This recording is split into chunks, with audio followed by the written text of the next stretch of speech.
So hey guys welcome back to my YouTube channel. મારા face ઉપર બિલકુલ બી નહીં જતા કેમ કે હું જયપુરથી આવી છું અને મારી તબિયત થઈ ગઈ છે ખરાબ, તો મારો ફેસ થોડો સૂજેલો હશે. બટ હું શોપિંગ બ્લોગ કરવાનું કેમનો ભૂલી શકું છું. તો લેટ સ્ટાર્ટ કે હું જયપુરથી શું શું શોપ કરીને આવી છું અને થોડું બોલવામાં બી હકલાવાય છે મારાથી, ખબર નહીં ક્યાં કે મને ઉધરસ થઈ ગઈ છે. યસ, તો આ બ્લોગ આપણે ચાલુ કરીએ કે જયપુરમાં જેટલું તમે શોપિંગ કરો એટલું ઓછું છે. બટ આ વખત મારા જેવી છોકરી બહુ જ ઓછું શોપિંગ કરી રહી છે કેમ કે બહુ અમે જે ટ્રીપ માટે ગયા હતા લાઈક એમાં શોપિંગ બીજા બધા લોકોએ વધારે કર્યું છે, બટ મેં થોડી ઘણી શોપિંગ તો કરી જ છે ઓફકોર્સ. અને તમે જોઈ શકો છો કે મેં ઓલરેડી ઇયરિંગ્સ પહેરેલી છે, તમને બતાવવા માટે જ મેં પહેરેલી છે. તો C as you can see, તો ઓફકોર્સ હું જયપુર ગઈ છું અને હું ઓક્સોડાઇઝની જ્વેલરી ના લઈ હોય તો ક્યારે બી ના બને. તો મેં આ ઓક્સોડાઇઝની જ્વેલરી બાય કરી છે અને બીજી 4-5 બી જ્વેલરી બાય કરી છે, એવું તમને બતાવું છું. બટ જયપુરમાં મેઇન શોપિંગ બજાર છે બાપુ બજાર. જો તમે જયપુર જાઓ છો તો ઓફકોર્સ હવે તો બધાને ખબર હશે કે બાપુ બજાર એક એવી પ્લેસ છે કે જ્યાં તમને બધી જ વસ્તુ મળી જાય છે. કુર્તા, ચપ્પલ, પર્સ, પાઉચ, બધું જ A to Z વસ્તુ તમને બાપુ બજારમાં મળી જાય છે. તો મેં બી ખુદ શોપિંગ બાપુ બજારથી જ કરી છે અને મેં શોપ કરતાં વધારે પેલા થેલાવાળા બેસે ને બહાર, એમના જોડેથી શોપિંગ કરી છે કેમ કે એ લોકો તમને 50-100 રૂપિયા ઓછા કરીને બી આપી દેશે. બટ હું જે સિઝનમાં ગઈ છું લાઈક ક્રિસમસના ટાઈમે ગઈ હતી, તો ત્યારે એટલો બધો રશ હતો અને ઓફકોર્સ કમાવાનો સિઝન એ લોકોની એ હોય છે, તો એ ટાઈમે બહુ બાર્ગેનિંગ નહોતા કરતા. બટ યા, તમે જો ઓફ સિઝન જાઓ છો તો પ્લીઝ મેક શ્યોર કરજો કે તમે થોડું બાર્ગેન કરાવી શકો છો કેમ કે તમે જો શોપમાંથી બાય કરો છો કોઈ બી વસ્તુ, તો તમે 1000ની વસ્તુ કંઈ લો છો તો ઓફકોર્સ તમે ચાલુ કરજો 500-600 રૂપિયાથી કેમ કે એ લોકો છે ને બહુ જ હાઈ રેટ લગાવે છે. જેમ કેવું સરોજની માર્કેટના વિડીયોઝ આવે છે કે તમે લોકો કોઈ વસ્તુ તમને ગમી જાય છે અને તમે કોઈ વસ્તુ તમે એમ કહો છો કે 1000ની છે, તમે ડાયરેક્ટ 500 બોલો છો, પછી ભાઈ કહે છે કે ના ના ના થાય, તો તમે વોકઆઉટ કરી જાઓ તો તમને એ પાછળથી બોલાવ આવશે. સેમ વસ્તુ બાપુ બજારમાં છે. જો તમને કોઈ વસ્તુ ગમી જાય છે ને તમે તમારી પ્રાઇસ કહો છો ને માનતા નથી તો લીવ ઇટ, તો તમને ઓફકોર્સ પાછળથી બોલાવશે, બેન નહીં આવો અહીં આવો એમ. સો પિંક સિટી બાપુ બજારમાં બી એવું જ છે. તો યા હું સ્ટાર્ટ કરું મારી જ્વેલરીથી. તો મેં તમને જેમ કીધું કે મેં છે ને દુકાનમાંથી શોપિંગ નથી કરી. આવા છે ને રેલિંગવાળા બધા મતલબ મોસ્ટ ઓફ કોઈ ગલે ગલે ઊભા જ હોય છે, તો મેં ત્યાંથી બાય કરી છે. અને ઓફકોર્સ હું જયપુર ગયેલી તો હાથથી લાવવાનું તો હું ભૂલી જ કેમ નહીં શકું છું. તો આ હાથથી વાળી ઇયરિંગ્સ લીધી છે, એક આ ઇયરિંગ્સ લીધી છે, પહેરી નથી તો મને આ ઇયરિંગ્સ બી ગમી ગઈ હતી. તો એક આ ઇયરિંગ્સ લીધી છે મેં, ગીરા રે, તો મેં ઝુમકા લીધેલા છે. તો યા આ મેં 3 અને આ 4, આ હતી 50 રૂપીઝની અને આ બધી હતી 200 રૂપીઝમાં. બટ થોડું ઘણું બાર્ગેન કરાવીને મેં લીધી છે 100 રૂપીઝમાં. તો 1, 2 અને 3 અને 4, તો 350માં 4 ઇયરિંગ્સ મેં લીધી છે. ઓફકોર્સ કે આના કરતાં ઓછી રેન્જમાં બી મળી જાય છે, જેમ કે હું જઉં છું અમદાવાદ. બટ તમે કોઈ સિટીમાં જાઓ છો ફરવા માટે તો ઓફકોર્સ એ લોકો ત્યાંનો રેટ બતાવશે, તમે ગમે તેટલું બાર્ગેન કરશો તો બી. તો મને એવું લાગ્યું કે ઇટ્સ વર્થ કે 100 રૂપીઝમાં ઇટ્સ નોટ બેડ, બટ યા 100 રૂપીઝમાં મને વર્થ લાગી. કોઈ મારી જગ્યાએ બીજું હોત તો એ કદાચ 50 રૂપિયામાં બી લઈને આવતે આ વસ્તુ. બટ મેં 200ના 100 રૂપીઝ કરાયા છે તો મને એવું ફીલ થાય છે કે ઓ માય ગોડ મેં બાર્ગેનિંગ કરાવી દીધું છે. તો એ ટાઈપની છોકરી છું કે મને બહુ બાર્ગેનિંગ કરતા નથી આવડતું. બટ ત્યાં થોડું ઘણું મેં કરાવી લીધું છે. તો 50 રૂપિયાની જ હતી તો આમાં મેં બાર્ગેન નહીં કરાવી, તો થોડું ઘણું એ લોકો બી બિચારા લઈ લે તો સારું છે. કે બધામાં બાર્ગેન બહુ કરાવવું જરૂરી નથી મને એવું લાગે. તો જે વર્થ લાગે મને 50 રૂપિયામાં તો મેં લઈ લીધી છે. ઓકે, સેકન્ડ કે તમે લોકો છે ને બાપુ બજારમાં એન્ટર થાવ તો તમને છે ને પાણીપુરીના થેલા દેખાશે. પહેલાં તો એને કહેવામાં આવે છે લિંક રોડ. તો ઓફકોર્સ પાણીપુરી ખાઈને જજો તો તમને થોડું ફ્રેશન લાગશે છોકરીઓને ઓબ્વિયસલી. અને ત્યાં હું એન્ટર થઈને ત્યાં છે ને બધા થેલામાં, જેમ મેં કીધું મેં શોપિંગ દુકાનમાંથી નથી કર્યું, મેં થેલાવાળા બેઠેલા હોય ને એમના જોડેથી કર્યું છે. તો ત્યાં તમને છે ને આવા પાઉચ દેખાશે.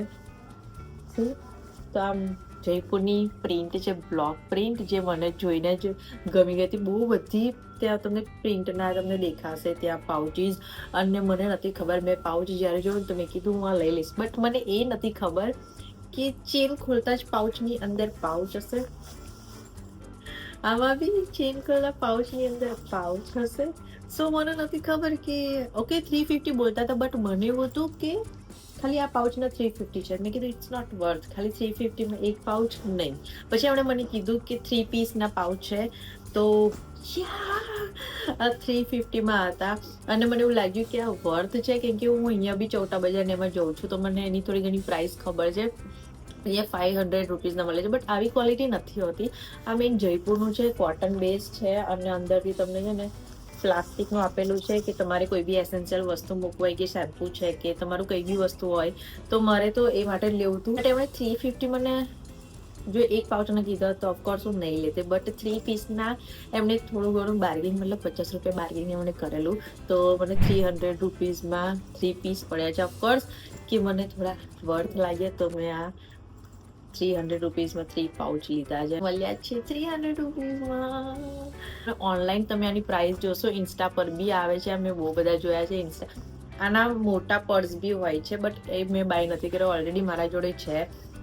તો આ ઇન્સ્ટા પર બી મળે છે. ઇન્સ્ટા પર બી ઓફકોર્સ હાઈ પ્રાઇસ હોવાની છે, તો તમે જયપુર જાઓ તો આ લેવાનું ભૂલતા નહીં. હું જેવી વસ્તુ લઈને આવી છું એવું કહીશ કે તમે પ્લીઝ જાઓ તો આ ભૂલતા નહીં લેવાનો, કેમ કે આ વસ્તુ અત્યારે ટ્રેન્ડિંગમાં છે. બસ બધી છોકરીઓને આવી નાની નાની વસ્તુની જરૂર પડતી હોય છે, કે મેકઅપ મૂકવાનું, કે કોઈ બી ગાર્મેન્ટ્સ મૂકવા માટે, એસેન્શિયલ વસ્તુ મૂકવા માટે, તો બેસ્ટ વસ્તુ છે. તો યસ, થર્ડ એ વસ્તુ છે કે લાઈક ફૂટવેર. તમે જાઓ જયપુરમાં તો સ્ટાર્ટિંગમાં તમને મોજડીઓ દેખાશે. સ્ટાર્ટિંગમાં આપો બજારમાં એન્ટર થતા બધી જ વસ્તુ તમને દેખાઈ જશે કે તમારે શું બાય કરવું છે અને શું નથી કરવું. તો પહેલાં તો જયપુરનું નામ આવે એટલે ઓફકોર્સ માઇન્ડમાં આવે મોજડી, કે જે હું બહુ રેરલી પહેરું છું, મારા જોડે છે, બટ ક્યારે ઓકેઝનલી પહેરું છું, બટ હું પ્રિફર નથી કરતી મોજડી પહેરવાનું, તો હું મોજડી નથી લઈને આવી. બટ મને એવું થયું કે ઓકે હું જયપુર આવી છું તો હું ચપ્પલ તો લઈ જ લઉં. આઈ નો કે અહીંયા બી મળતા હશે, બટ મને એવું હતું કે યાર મને ચપ્પલ લેવા છે એમ, તો હું ચપ્પલ લઈને આવી ગયું. ટીક નથી કરેલું, આમાં છે ને દોરા વર્ક કરેલું છે બધું. જો તમે ધ્યાનથી જોશો ને તો તમને દેખાશે કે વ્હાઈટ એનાથી છે ને દોરા વર્ક કરેલું છે. સી, તો ઓફકોર્સ સ્ટીક કરેલા હોય તો એ નીકળી જાય, બટ મેં આ ચપ્પલ લીધા છે કેમ કે મને થોડા સારા એવા લાગતા હતા. મને એવું થયું કે ઓકે હું આવી છું તો એક ચપ્પલ તો હું લઈ જ લઉં, એમ કે ચપ્પલની કમી મારા જોડે બહુ બધી છે. વારે મારે કંઈક ને કંઈક નવા ચપ્પલ લેવાની જરૂર પડી જાય છે, તો મેં આ ચપ્પલ લીધા છે. 400 રૂપિયામાં જે બી હું સ્ટોરમાં ગઈ હતી, ભાઈ આમ બેઠેલા હતા કે મારી જોડે 200, 300 ને 400 રૂપિયાના ચપ્પલ મળશે, બટ મને જે પસંદ આવ્યા એ 600 રૂપિયાના કીધા એમણે. તો હું વિચારવા પડી ગઈ કે 200, 300 ને 400 રૂપિયા કીધા એમણે, તો જે મને પસંદ આવે એ 600 રૂપિયાના નીકળ્યા. તો ઓફકોર્સ પછી મેં 400 રૂપિયાનો બાય કર્યા છે, કેમ કે મને 600 રૂપિયાનો વર્થ નહોતા લાગ્યા, એટલે પછી મેં 400 રૂપિયાના લીધા છે.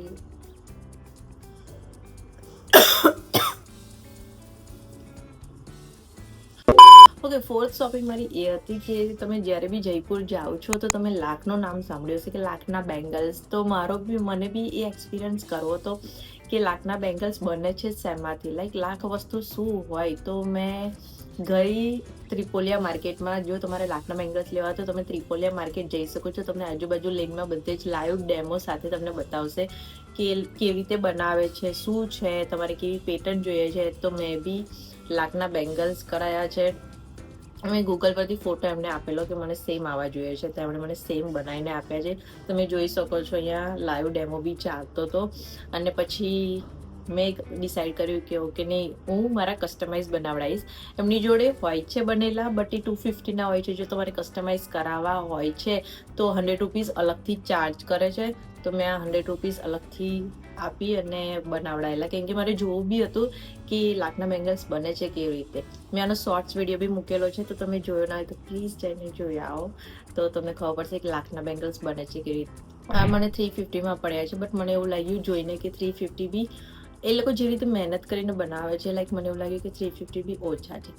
બટ મેં લીધા છે તો 350માં જ. ઓકે, તો આ હતા 350ના. એવું જે સિઝનમાં ગયેલી તો ત્યારે એવું છે ક્રિસમસનો ટાઈમ હતો અને બધાને બહુ જ ભીડ ને એવું હતું, તો ઓફકોર્સ એ લોકોને કમાવાનો ટાઈમ આ હતો. બટ તમે ક્યારે બી ઓફ સિઝન જાઓ છો તો મેક શ્યોર કે તમે થોડું ઘણું તો બાર્ગેન કરી જ શકો છો. ત્યાં એટલી મસ્ત નાના છોકરાઓના કપડાં મૂકેલા હતા. ફ્રેન્ડની છોકરી માટે મારે લેવાનું હતું, ક્રિધાની માટે. જે લોકો મારા જૂના બ્લોગ્સ જોતા હશે લોકોને ખબર હશે એની બર્થડે હતી, તો મને એવું થયું કે હું જયપુર આવી છું તો એના માટે લાઈક ટ્રેડિશનલ વસ્તુ તો હું કંઈક લઈ જ જાઉં એમ. તો હું એના માટે જયપુરી સેટ લીધો છે મેં એના માટે. સી કેટલો ક્યુટ છે. મને છે ને જોઈને જ મેં એને વિડીયો કોલ કરી. મેં કીધું કંઈ બી બોલ્યા વગર તું મને ખાલી આમાંથી પ્રિન્ટ કે હું કંઈ લઉં એના માટે એમ. તો ઓફકોર્સ આને ખબર હોય કે એને કયો કલર આવશે કે નહીં. તો મેં એના માટે ગ્રીન કલર, કેમ કે એ બી ગોરી ચિટ્ટી છે તો એટલો મસ્ત છે ને. આ લેસ છે ને મને બહુ જ ગમે જયપુરમાં. સી તો એટલો મસ્ત લાગતો હતો. આની જોડે તમને મળી જશે, આ મેં લીધેલો છે ધોતી સેટ, પણ તમને સરારા સેટ, પ્લાઝો સેટ તો 350 ચાલુ થતા હતા, લાઈક 1000-1500 લગીન હતા ડેટ્સ ઇટ. તો આ એક મેં બાય કર્યો છે ત્રિધાની માટે, જે મને બહુ જ વર્થ લાગ્યો પ્રાઇસ વાઇઝ. પ્લસ મટીરિયલ, મને જયપુરનું મટીરિયલ બહુ જ ગમે છે અને જયપુરની પ્રિન્ટ તો આઈ લવ દેટ, એટલું મસ્ત છે. તો આ તો પ્રિધાનીની બર્થડે ગિફ્ટ માટે. સો that's it for the video. I hope કે તમને મારો જયપુરનો શોપિંગ બ્લોગ ગમ્યો હશે. એનો મેં કીધું ઓછી શોપિંગ કરી છે, બટ સ્ટીલ આઈ એમ કે મને શોપિંગ કરવાનું ગમે છે. બટ હું ગમે ત્યાં જાઉં છું તો થોડી શોપિંગ કરીને આવું છું અને એક્સપિરિયન્સ બહુ જ સારો એવો રહ્યો જયપુર. બાપુ બજારનો જાઓ તો પ્લીઝ પાણીપુરી ખાવાનું ભૂલતા નહીં. તો આઈ હોપ કે તમને આ બ્લોગ ગમે છે. તમને આ બ્લોગ ગમે તો please like, share and comment જરૂરથી કરજો. આપણે નેક્સ્ટ બ્લોગમાં મળીએ. Till then do like, share and comment. By.